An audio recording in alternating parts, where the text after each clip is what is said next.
everybody, to another edition of Let's Do Lunch. Today is Tuesday. It's our Future of Entertainment Day. We have a great show for you today.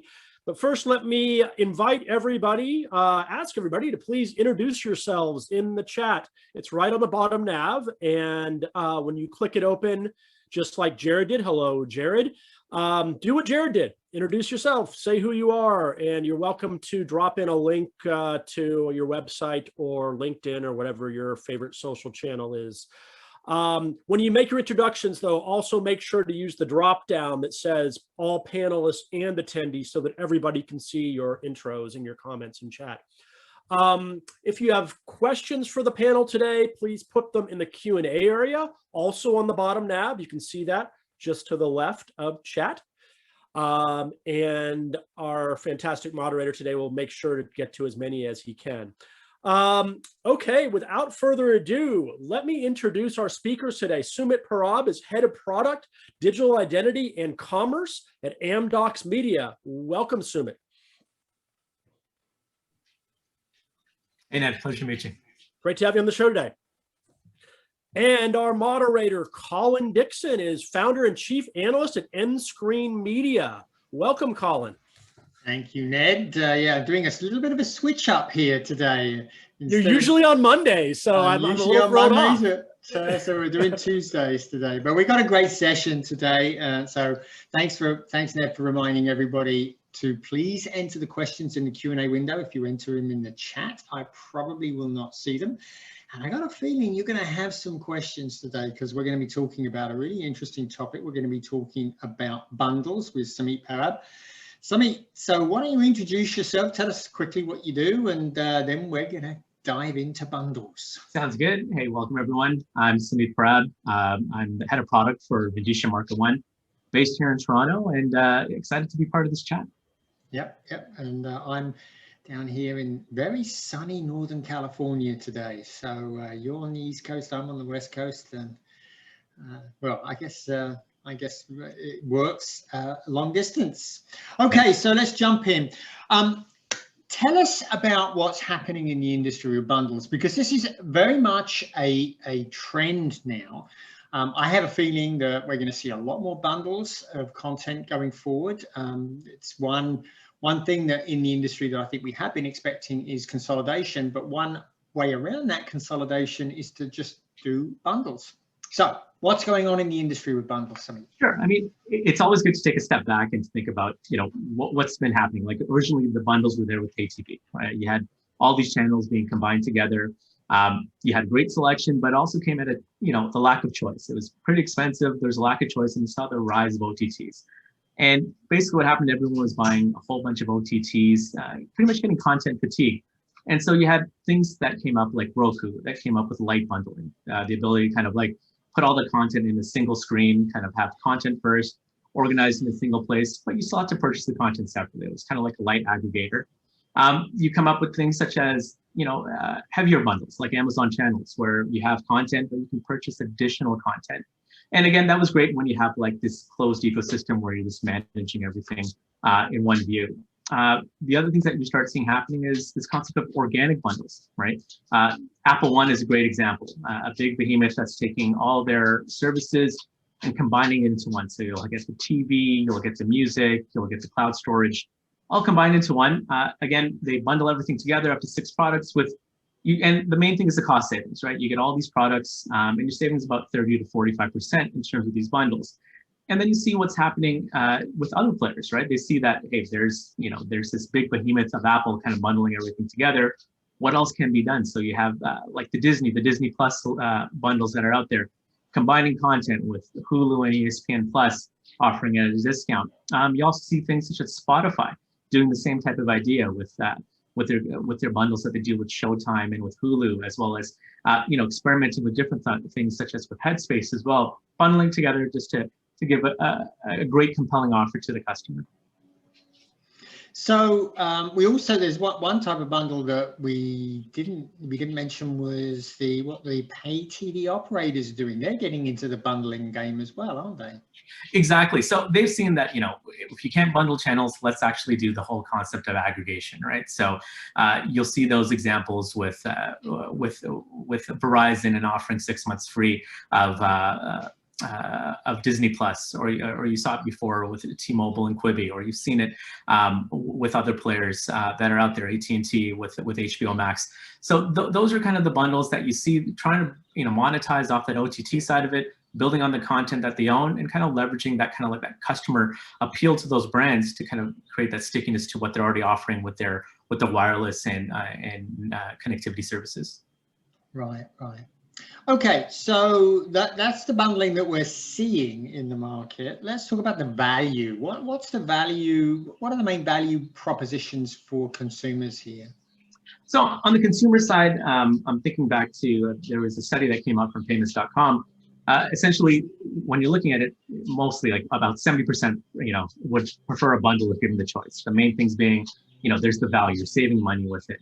You have the convenience of a single place to purchase everything.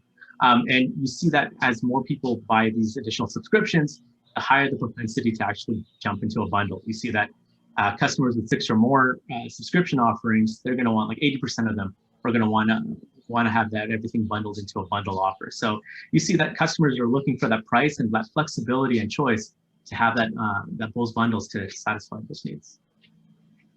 Right. Are they looking for any? I mean, there's convenience issues here, right, as well, that might entice them in? For sure. I mean, in terms of convenience, it's that single ability, that frictionless way to kind of sign up, that way to actually have that kind of that journey that allows you to purchase things in a single way. It isn't disparate flows that you have. You have this single way, a simple way to purchase something, and a simple way to access it as well, right? As you combine things together, you have that ability to have that simple kind of experience that you're looking for. What about, one of the things that, although I think I'm probably like many people and really disliked the large pay TV bundles, one of the happy happenstances every now and again of being in those bundles was that you would stumble across something. Is that a big issue for consumers? Is that one thing that bundles deliver to them that they wouldn't otherwise ordinarily get? Yeah, for sure. I think once you personalize that solution, depending on what it is, you have that ability to kind of have the discoverability, right? A good example is something that as you have cross application or cross service bundles, right? Like you have the Spotify with audio with video, or you have Spotify with Headspace. It's looking at those things that, hey, you know what? Or a combination of, let's say, a fitness subscription with some type of vitamin subscription. Those type of ideas are compelling to kind of create these new bundles that that users are looking for. Like there's amount of content fatigue that happens. So there's a great way to kind of look at that and say, okay, where can we kind of start making these bundles more horizontal that reflect what truly the users are looking for, really knowing your customers and finding out what they actually want. So what are some of the other ways that these bundles are being constructed to be appealing to consumers? I mean, there's the sort of obvious bundles where you've got groups of channels that work together, like several, maybe a couple of fitness channels will get together. Are there other potential groupings here that could be interesting to consumers?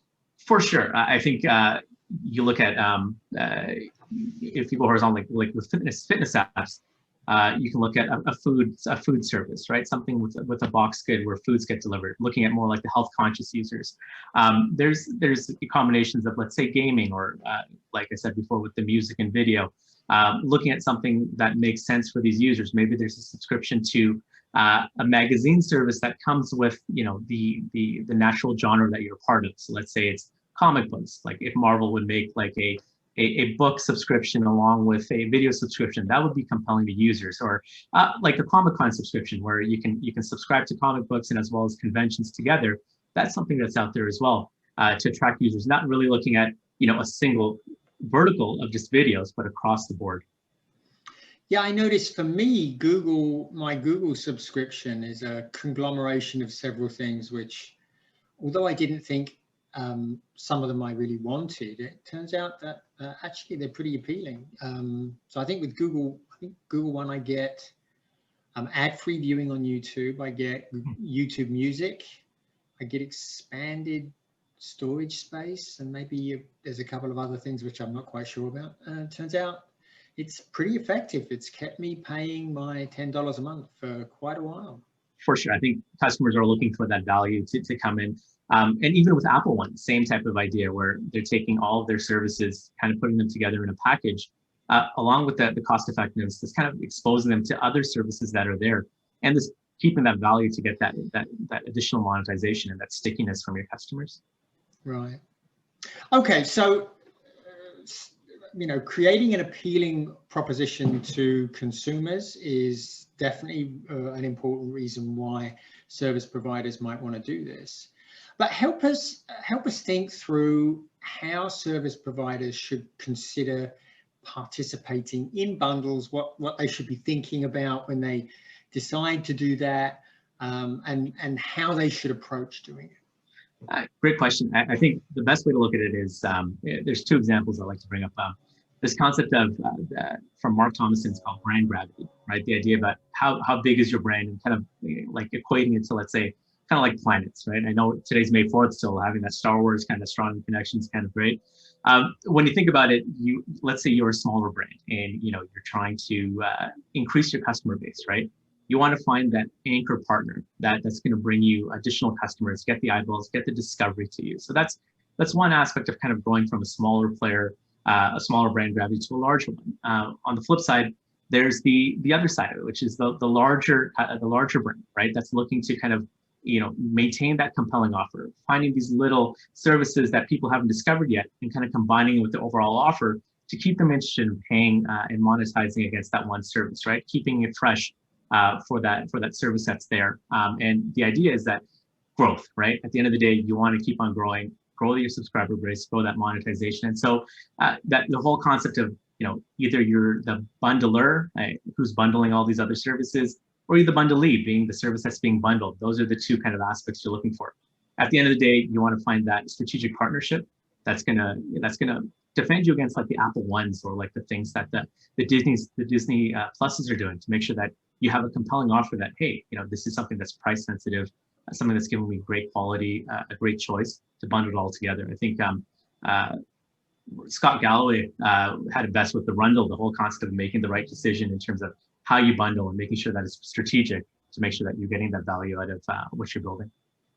So how would this work? I mean, it's clear, I think I understand how Amazon Channels work. So maybe we'll talk about that in just a second, just to make sure that we're all on the same page there. But I'm a little uncertain how this works.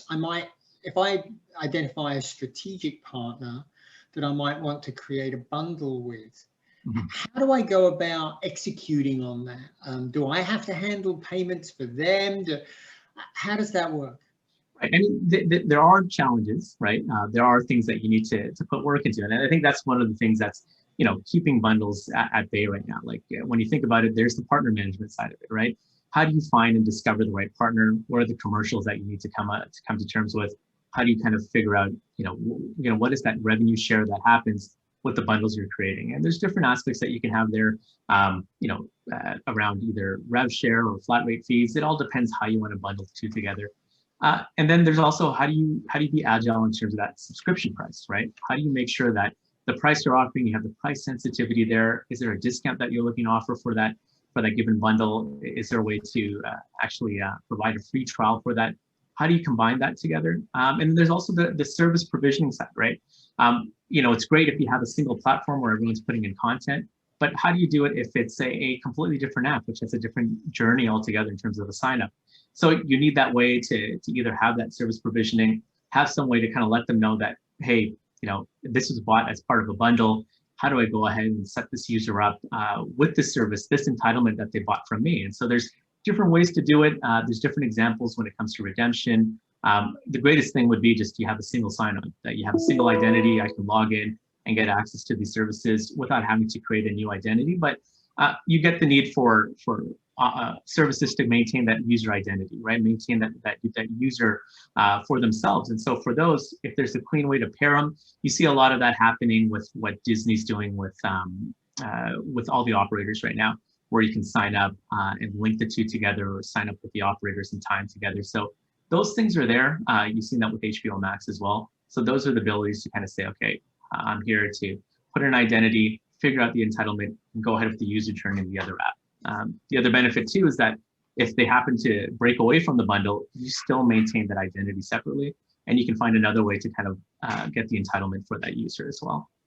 So I noticed Todd Doherty made a comment in the chat about value bundles and not going back to the old pay TV big tier plans. And consumers certainly don't seem to want that.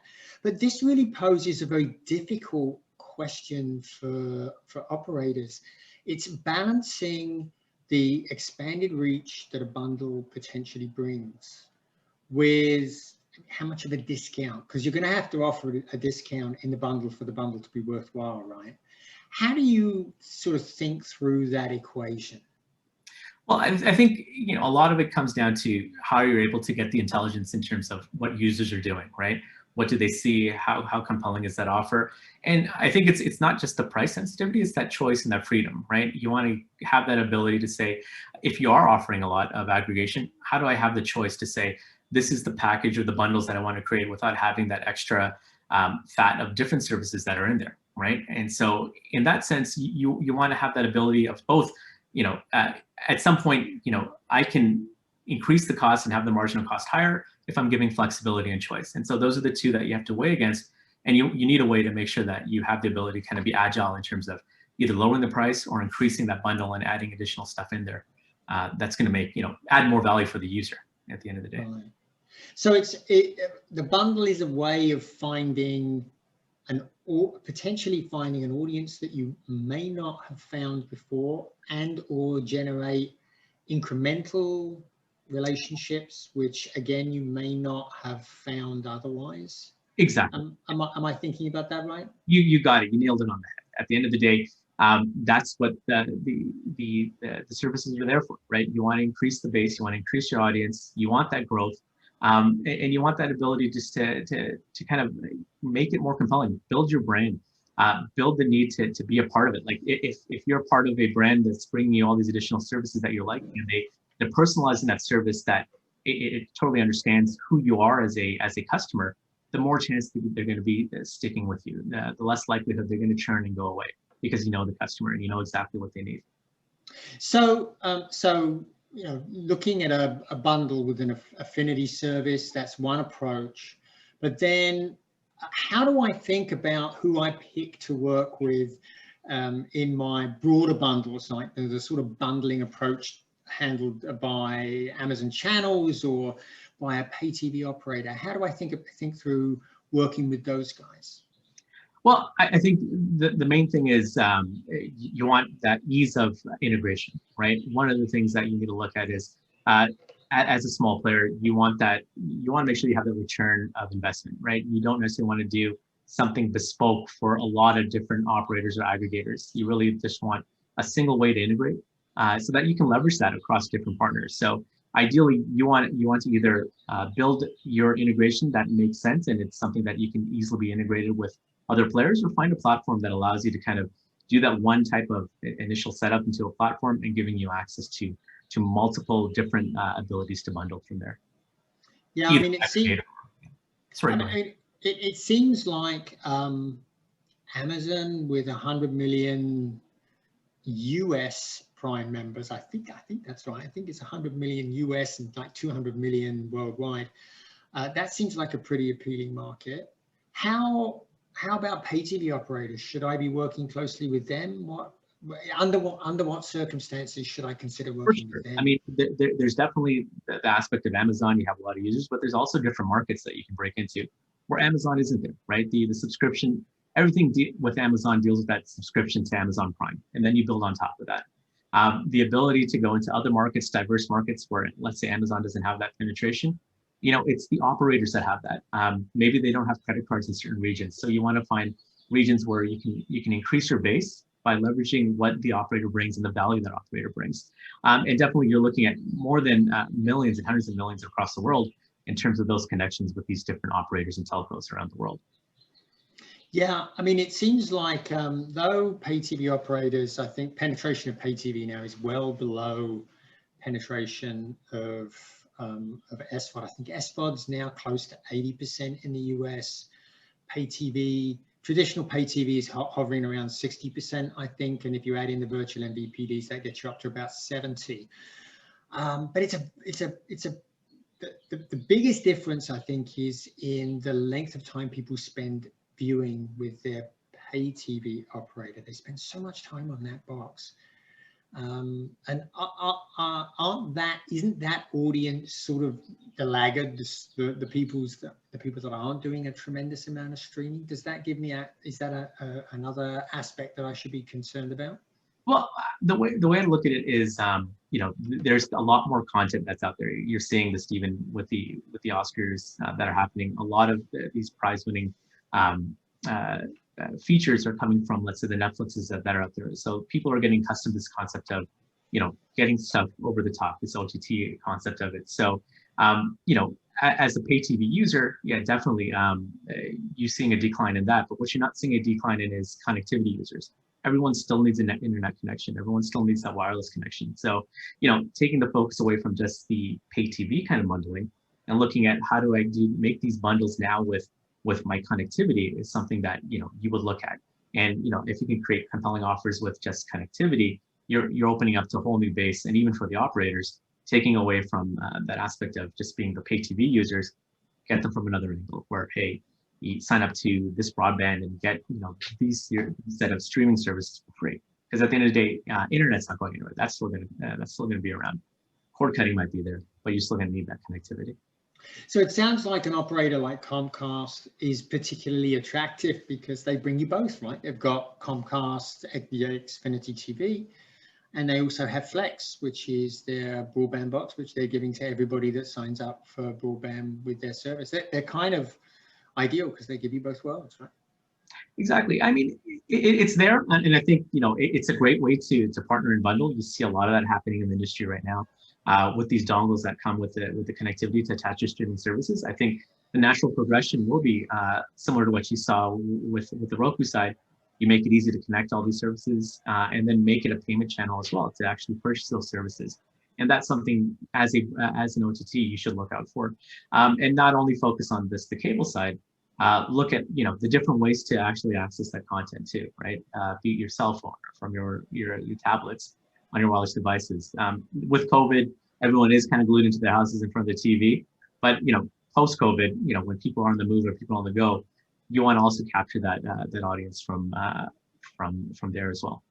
It sounds like working closely with a big partner in a bundle like this is a particularly interesting option for a smaller provider, right? Or a smaller provider, because you actually don't need a lot of infrastructure. You can do this you can enter the OTT world in a light way, in a light fashion, right? Just working with them. For sure. There's, I think it's the whole gambit of, I think one of the things that the challenges for the operators is how do they make the return on investment worth it, right? For someone like a big OTT such as Netflix, right? The return on investment is there, so you see a lot of operators partnering with Netflix. Now, to focus on the long tail, if they needed to do these bespoke integrations, work with their IT cycles, it will get a little bit more expensive. So they need a way to find a platform that allows them to easily connect, do a one-time integration, and get an access to a whole bunch of OTTs and services that are out there to allow them to now start creating those compelling offers, take it away from a technical need to make it more of a business connection, a commercial connection that, hey, I discovered these partners, I want to start selling them as part of my operator offering, and now I can, just because now it's a business decision and not necessarily a technical one. Yeah, I noticed that the BBC launched. So of course, BBC has a JV here called BritBox with ITV, which is a standalone service. But I noticed that they launched BBC Select exclusively with Amazon channels. So, I won't say exclusively. I'm sure that they'll probably do something with Roku as well. But there is no bespoke app. It's just kind of like traditional pay TV, right? Except completely a la carte. For sure, and I think having everything in a single interface is great, but that's not necessarily the one application you're going to be watching it on. There's certain commercials that come into tying into the Amazon channels, right? You still want to make sure that with that you want to also own the user in a sense. Once you give all that information over to Amazon, you may not necessarily know what the user's doing or what their overall kind of experience or their interactions are. So you want that ability to either watch it from Amazon channels or watch it from your own app or watch it pretty much anywhere that they want to, and have that ability, right? So that's one of the things to consider when going into those types of partnerships, right? You just don't necessarily want to put your eggs in one basket. So what other barriers are there? That's very interesting. That's certainly one. What other barriers are there or problems with going into doing a bundle that people are likely to face? Well, I think partly, taking the commercials out of it, discoverability of the partners to bundle with, right? There's the technical cost of creating that integration if something is not standard, right? Right now, there is no standard that's out there that anyone can open up and start using.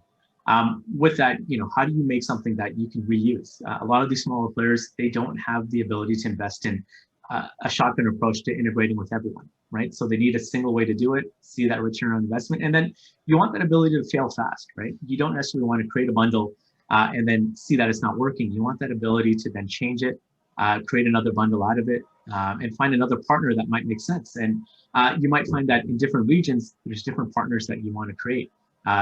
Something in North America might work, but something, let's say in Asia or something in Europe might be different in terms of how you bundle. So you want that ability to quickly change up in different markets, as well as you want that ability to be very sensitive in terms of your pricing, right? You want that ability to apply a discount, make sure that you can be sensitive to the prices. Let's say there's a change. You want that ability to set up that bundle that way. And there's also the user management too, right? How do you make sure that experience is consistent, right? How do you create this bespoke user journey that allows you to connect and not have a disparate and change based on who you're bundling with, right? And so those are the things challenges that OTT space, and that kind of like limits them from actually going and looking into this bundle approach. Right. So, man, you covered a lot of ground there, Sumit. So I think let's just go back over one point, and that is, let's talk a little bit about the implementation, how you actually go about implementing this, because it really depends on who you're working with, how you're working with them, whether this is a loose confederation bundle that you're doing with a partner that you're sort of doing ad hoc together, or what have you. So let's talk about that one in particular, because we're not seeing a lot of those sort of looser partnering with between, as it were, peer services. Right.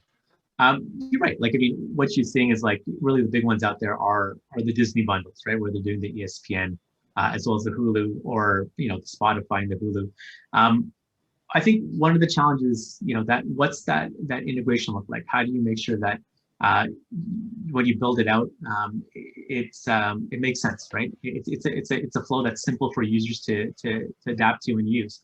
At the end of the day, if something's confusing for a user to sign up, or if it has a lot of flaws in terms of how you actually redeem that particular subscription, you're going to have a lot of people dropping off and not using it. So a lot of it is making sure that the simplicity is there. And if you are changing partners often, how do you make sure that that experience for the user stays simple, stays consistent, so they're not having to do something different for one partner versus something else with another?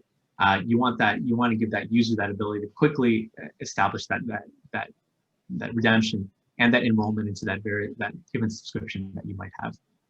So I can start pretty simple here doing this, right? So we can make this like very, very, just maybe an offer at the time of sign up, or an offer in an email or something. We can make it pretty simple, right? Exactly, right? I think some of the value is introducing it as part of the initial flow when they go to buy a subscription, kind of upselling like, hey, by the way, would you like to subscribe to this additional offer, this additional subscription as well? Or if a certain user has a certain taste graph, let's say it's a music app, you see that they're focusing on podcasts, maybe there's an additional podcast service. Or if they're focused on sports, is there a way to connect a sports application and kind of drive that connection to kind of say that we see that this is what you're doing. Do you see value in kind of bundling something that relates to what you're doing, right? So those are definitely ways that you can kind of create those experiences for the user. Very good, very good. Todd, I saw you enter a question in the chat window. Could you copy that over to the Q&A, and I'll make sure we get to it during the Q&A section. Okay, so those are some of the challenges. How do I do it? Tell me how I actually go ahead and create bundles, and how do I do it? So I would say, the best thing to look for is you want a single place where you can make this integration. So something like MarketONE, right? Essentially, it's a platform, and you want to find a platform play that allows you to connect once and gives you that access to those various different ways to bundle, either with another OTT partner, with a super aggregator like an operator, or someone like an Amazon, or you want that ability to be bundled, right? So you can find someone who's out there that's looking to bundle you and their services. So you want that discoverability. You want to find a platform where if I integrate once, I'm open to having that business connection, right? And so you want to have that ease of ability to make sure that, hey, there's confidence in terms of how you've integrated, as well as the confidence of the partner on the other side. And you also want to make it seamless that, at the end of the day, you have certain governance in place that allows that partnership to happen. You want those agreements in place that allows for those commercials to be set up, as well as the settlements. You want something that's really easy in terms of, make it more of a business decision as opposed to a technical. Make it very simple to onboard to this platform. Make it very simple to understand what you're doing and getting the data behind how your subscriptions are being leveraged, and giving you that flexibility to change around it. So I think with MarketONE, we try to address all those concepts within our platform. Right.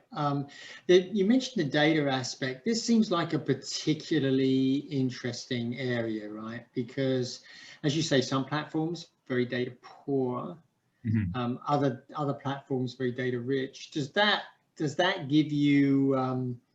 That should certainly be a consideration when you decide what you want to do going forward, right? Exactly. I think one of the things is you want to be very data driven when you create these partnerships. You want that ability to understand, is this successful? Is this something that I can change if we're not finding it working in a certain way? You want those insights to understand what's working in different markets, what's working in your market, what insights what markets can I now address? What are these different partnerships? Who's looking for given partnerships, and who can I reach out to create these new partnerships? So data is very important, and those insights are really going to drive that growth that you're looking for. Yeah, that's one of the things that I've noticed with, particularly with Netflix as it enters new markets. I mean, of course, it's available everywhere, or almost everywhere. But they seem to be very informed, very smart about when they go into a market, who their partners are. So it seems like doing that, really analyzing and figuring out who the right partners are is like an absolutely critical step here before you get started, right? I agree. I think one of the things is, doing that research to find out and seeing I guess the data behind who is the right partner, but it's also that fact of they do that because the integration costs are so much, right? So you want to make sure that you do it right the first time. Now, if integration and that technical kind of feasibility wasn't there in terms of that initial effort, if that was already there for you, I think you'll find that there will be a lot more experimenting that happens when it comes to actually creating these bundles, where you might want to test something out in the market, have it there for a limited time, and then switch it. It didn't work. And I think that getting that data from what you try in an experiment is going to go a lot further than actually kind of doing that analysis on a given market in a certain place. But again, data is really key. Data is king when it comes to that. Yeah, you bet. Okay, so in the last couple of minutes here before we go to audience Q&A, and there's some really good questions in there, so I'm looking forward to that. Let's think forward a little bit. What are some of the trends you're seeing, Sumit, in the market? Give us some hints of where you think bundling is going and where things will evolve to. I think we're going to see that continued trend with operators trying to increase creating like a subscription marketplace, becoming that super aggregator, so becoming that source for all the subscription services. I do see a lot of competition with Apple One and the pretty much the Goliaths that are there you're going to see a lot of competitive interest to making sure that the smaller players are creating these compelling offers, right? The last thing that they want to do is see themselves drift away. So making sure that you create like that right niche kind of bundle that makes sense. And I don't see it just being across a single genre, right? Or a single vertical. I see it more horizontal. You're going to see bundling across many different services, many different types of services together, right? Not just entertainment, but even physical subscriptions. You're looking at subscriptions that might have to do with music and video, as well as exercising, education type bundles, right? Those are the ways I see that people looking to add additional value with what they're doing. Wellness, since with COVID, a lot of subscriptions are there that people are at home looking at different aspects of subscriptions. It now makes sense to bundle those together, because at some point there's going to be additional value that the customers are looking for, and they're going to look for the savings as well. Yeah. Let me ask you an off the cuff question here about Netflix. One of the things that's always surprised me is Netflix has such tremendous market power. They are on everything. They're in every device. They're the one essential service. I've often wondered why it is that they've never looked to partnering as an additional value proposition for their subscribers, but also as an additional revenue source.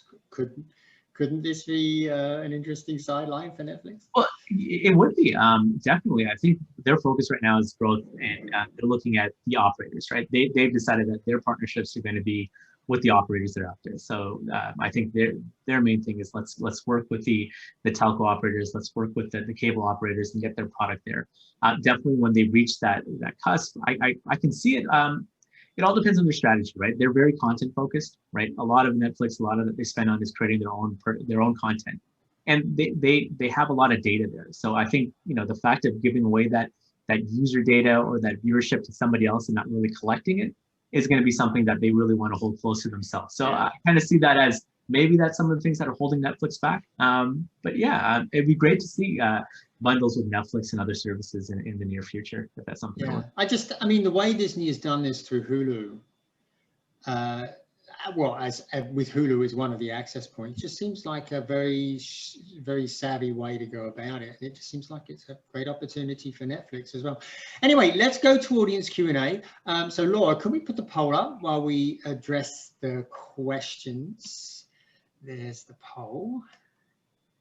Let's see. And we have a bonus question there at the end. Okay, so first questions. Louise Nenshoff, thanks Louise, great question. What are the main deal terms that need to be negotiated in a bundling agreement?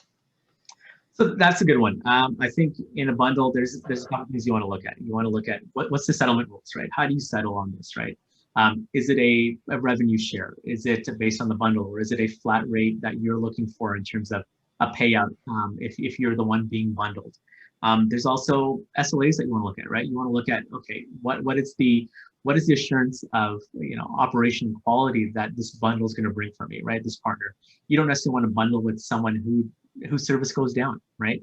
You want to make sure that it's at that same level and that same type of experience that you expect from your application, right? So those are a couple of things that you look at. You look at also, what is that discoverability, right? What type of marketing are they putting into this to kind of drive that price? Are they expecting as a bundler as one of the partners to do most of the marketing there? Is the marketing spend coming from them? So those are the things that you'd look at overall in terms of structuring that deal to make sure that, again, at the end of the day, you're looking for that growth, and you want to make sure that, that contract is in a place that's going to allow for that growth for your business. Right. Todd, thank you for copying the question over Todd Doherty. He says, do you see the recent rise of payment walls encouraging consumers to discover bundles for the content they want, or sharing their entitlements to limit these barriers? Well, for me personally, I'm not a fan of those payment walls, especially when it comes to news articles. I do see that being a driver to go with something like an Apple News, right, where there's an aggregator of subscriptions that way. I think it works there. I think one thing you want to do is you want to avoid disappointing the consumer, right? So there's a fine line in terms of, what kind of stops the customer from coming back to your site because, hey, you're not getting as much value for it. So you need to make sure that you expose that value, and then also kind of say, okay, here's a way. And you're finding out that discoverability of what else you get is key as well, right? You know, is there a way to provide that ability to kind of combine something that they know of? Let's say it's another site that they're visiting before a paywall comes up. Is there a way to kind of share that information and provide that connection that way, or that partnership that way? It really seems like there's an opportunity here to do incremental payments, and this is a mystery to me. Like, I go to many news sites, and before they'll let me read the content, they want me to subscribe. Well, you know, I subscribe to the Wall Street Journal and I'm my local newspaper. Do I really want to subscribe to another site? But I might be willing to part with 25 cents or, you know, something to read that one particular article. And I know we had a session here on Let's Do Lunch about Strum, a new service that is looking at doing incremental payments. It seems like this is a missed opportunity, doesn't it? Well, I mean, I think this is flexibility. Like, if you're able to support that offering, right? Is it that transactional thing that you can support, or even as as kind of like a conjunction with another service, right? Like, can you give you like a daily subscription or something that's tied to one? Again, it's the whole setup that's really gonna, like, do I really want to go through the whole process of signing up, putting in my information, the credentials to get access to this article, right? And doing that for such a small amount. So that's some of the things that you need to balance between the two of them, right? I think in that sense, that's why you see a lot of like the news aggregation services, Apple News being one of them. You see a lot of people signing up to that because you have that ability that I don't have to worry about paywalls. I can get all that content that's kind of catered to me as well. So a lot of it's also that focus on that user experience to drive that as well. I see that being more of an opportunity than actually just like the single smaller kind of transactional payments. Right, right. Todd had an interesting follow-up question, and I've pondered this as well. He says, do you see exposing entitlements, e.g. what a consumer already owns, for vendors to extend existing bundles instead of only offering a bundle at the original point of offer? Of course, consumers would need to be encouraged to opt in. You see this as a possible future? Well, I mean, yes, I think a lot of it also kind of deals with the privacy aspect of it, right? Like, how much do you want to let a third party know about it? So I think the best thing is that whoever is the source of that, like, that's essentially the bundle or the aggregator of the different services, right? They're the ones that you've already opted into, kind of saying, here are, I know your taste graph, I know what you're consuming. I think it goes beyond just the entitlements. Focus on what the user's doing, right? And then kind of drive the value that way. Again, going back to the example, like, if I'm watching a lot of sports, right?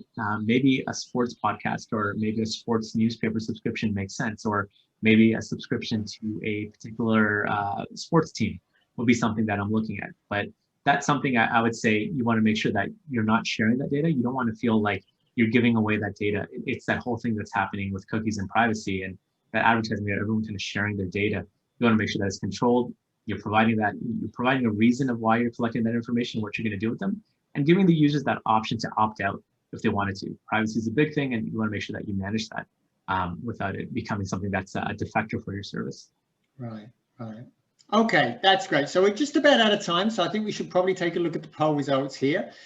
Okay, so I asked how many people have signed up to a service through Amazon channels or the Roku channel. That's where you can sign up for additional SVOD content. And it looks like most haven't. Looks like about 3 in 5 have not. And it looks like, yes, via Amazon, 16%. The Roku channel, wow. I'm surprised. The Roku channel is really being used a lot, and much less through pay TV operators. But I have a suspicion that may just be our audience, right? Okay, so what would motivate you the most to buy a bundle of SVOD channels? Well, I don't think this is any surprise, right, Sumit? Exactly. Save money. That's the big thing, right? I myself have like about 12 or 15 subscriptions. If I can bundle it together and save money, definitely something I'm looking for. And you don't realize how many subscriptions you have nowadays. Like, everything's a subscription. And so, yeah, once you start seeing it, yeah, definitely a way to save money is what's gonna drive that. It's interesting that it's the second most popular response was easy to search across all the services for something to watch.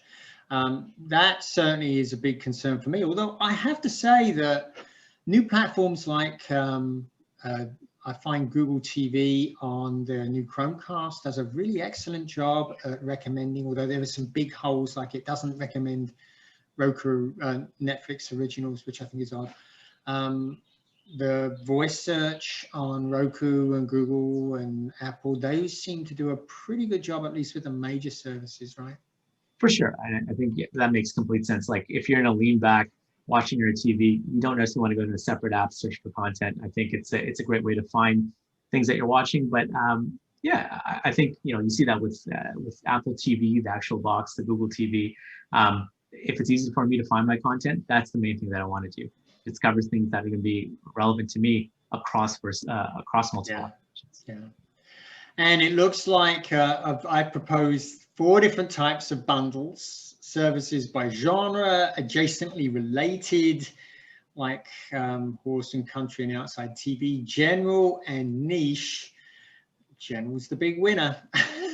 Looks like people want to save money on their Paramount Plus, all their Plus subscriptions, it looks like. And I think, it's just natural. I think as the prices go up, I think there's been price increases across the board on all these services. Finding some savings will be great.